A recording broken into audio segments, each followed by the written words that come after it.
Nakakaloka ang kumakalat na chika na hanggang December 31 na lang sa GMA Network ang It's Showtime ng ABS-CBN Studios.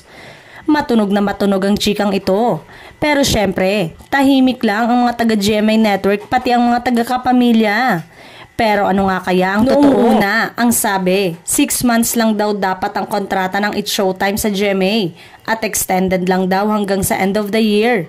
Pero syempre, habang walang official statement from GMA Network, ABS-CBN Studios, mananatiling haka-haka lang ang mga chikang ito.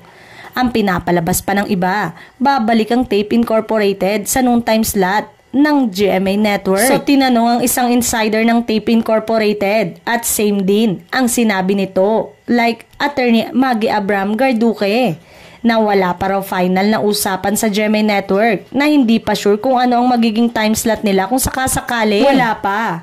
Baka sa January pa kung sakaling maayos. Hindi pa nga kami nagbi-meeting ng mga taga-GMA Network. Wala pa talaga akong masasabi. Chika ng Tape Incorporated insider na tinanong.